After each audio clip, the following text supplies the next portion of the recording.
भगवान बिरसा मुंडा यांची 150वी जयंती महोत्सव राज्यामध्ये आणि देशामध्ये मोठ्या उत्साहामध्ये साजरा केला जातोय। या निमित्तानं महाराष्ट्र राज्याचे आदिवासी विकास विभागाचे मंत्री श्री अशोक उईके यांनी TV9 शी संवाद साधलेला आहे। पाहूयात। नमस्कार, मी जानवी सावंत आपल्या सर्वांचं स्वागत करते। मंडळी, 19व्या शतकामध्ये आदिवासी स्वातंत्र्य सैनिक, धार्मिक नेते आणि मुंडा जमातीचे लोकनायक म्हणून बिरसा मुंडा यांनी भारतीय स्वातंत्र्य इतिहासात आपली एक वेगळी ओळख निर्माण केली।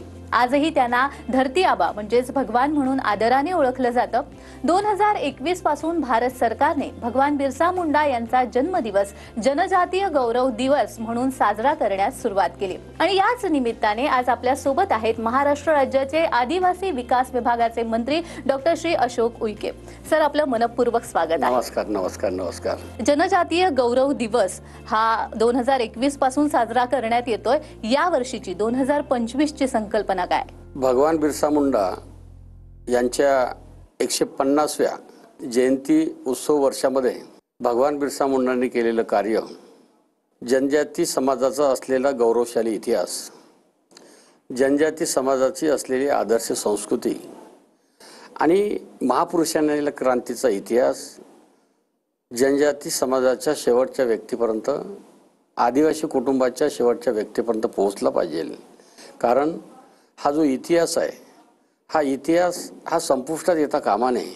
त्यामुळे 150व्या जयंतीच्या निमित्तानं महाराष्ट्रामध्ये आदिवासी विभागाच्या माध्यमातून विविध कार्यक्रमाचं, उपक्रमाचं नियोजन केलेलं आहे।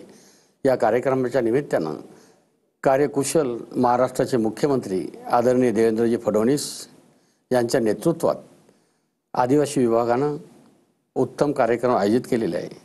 15 नोव्हेंबरला नागपूर येथे होऊ घातलेल्या राज्यस्तरीय गौरव दिनाच्या निमित्तानं महाराष्ट्राचे मुख्यमंत्री देवेंद्रजी फडणवीस, उपमुख्यमंत्री एकनाथजी शिंदे, आदरणीय अजितदादा पवार यांच्या नेतृत्वामध्ये राज्यस्तरीय कार्यक्रम आयोजित केलेले आहे। महाराष्ट्रातील समस्त जनतेला, जनजाती बांधवांना, युवकांना, युवतींना आणि इतर सर्व समाज घटकांना मी आवाहन करतो की दिनांक 15 नोव्हेंबरला होऊ घातलेल्या जनजाती गौरव दिनाच्या निमित्तानं आपण सर्वांनी उपस्थित राहून भगवान बिरसा मुंडांनी केलेलं कार्य, गौरवशाली इतिहास आणि आदर्श संस्कृती जिवंत राहण्याच्या शुभेच्छा देण्यासाठी आपण उपस्थित राहावं असं आवाहन आदिवासी विकास विभागाचा मंत्री म्हणून मी समस्त जनतेला करतो। आदिवासींचा सर्वांगीण विकास होण्यासाठी म्हणून आता राज्य सरकारतर्फे आणि अर्थातच केंद्र सरकारतर्फे कोणकोणत्या योजना राबवल्या जातात? महाराष्ट्राचे मुख्यमंत्री देवेंद्रजी फडणवीस यांच्या नेतृत्वात आमच्या जनजाती महिलांसाठी, जनजाती बहिणीसाठी अतिशय चांगली योजना रक्षाबंधनाच्या दिवशी जाहीर केली। त्या योजनेचं नाव राणी दुर्गावती आदिवासी महिला सबलीकरण आणि सक्षमीकरण योजना आहे। कारण आमची जनजाती महिला भगिनी ही रोजगार देणारी बहीण निर्माण झाली पाहिजे, रोजगार निर्माण करणारी बहीण निर्माण झाली पाहिजे, बचत गट निर्माण झाले पाहिजे हा संकल्प ठेवून आदिवासी विभागाच्या माध्यमातून राणी दुर्गावती आदिवासी सबलीकरण आणि सक्षमीकरण योजनेअंतर्गत महिला बचत गटांना विविध रोजगार उपलब्ध करण्यासाठी त्यांना योग्य तो सहकार्य आदिवासी विभागाच्या माध्यमातून केला जाईल अशा प्रकारचा संकल्प आदिवासी विभागाने केलेला आहे। आणि तो एक फक्त आणि फक्त भगवान बिरसा मुंडांच्या 150व्या जयंतीचं वर्ष साजरं करतेवेळी महिला लक्ष केंद्रित करून आमच्या भगिनींना सक्षम बनवण्यासाठी उपक्रम राबवलेला आहे। निश्चितच याचा लाभ आमच्या महाराष्ट्रातील तमाम बहिणी घेणार याच्यात कुठल्याही प्रकारची शंका नाही। आदिवासी जेव्हा आपण म्हणतो तेव्हा आदिवासी हा समाजाचा एक अविभाज्य घटक आहे। मात्र कित्येक वर्ष आदिवासी हा मागासलेला राहिलेला आहे। त्यांना मुख्य प्रवाहात घेऊन येण्यासाठी म्हणून कोणते बदल होणं गरजेचं आहे आणि भविष्यात अशा काही योजना येणार आहेत का? देशाचे पंतप्रधान नरेंद्र मोदी आणि महाराष्ट्राचे मुख्यमंत्री देवेंद्रजी फडणवीस यांच्या नेतृत्वात महाराष्ट्रामध्ये देश पातळीवर सुरू झालेली योजना आदि कर्मयोगी अंतर्गत धरती आबा ग्राम उत्कर्ष अभियान या योजनेअंतर्गत महाराष्ट्रामध्ये एकूण 4975 गावं आहे।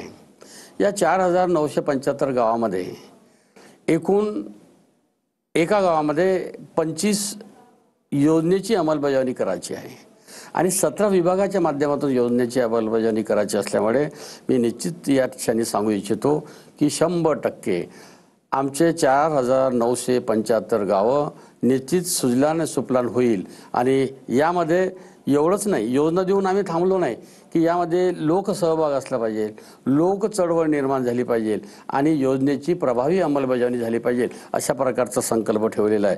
सोबतच यावर्षी जनजाती गौरव वर्षामध्ये आम्ही जनजाती समाजासाठी एक स्वतंत्ररित्या कला संगम म्हणून आम्ही एक मंच तयार केला।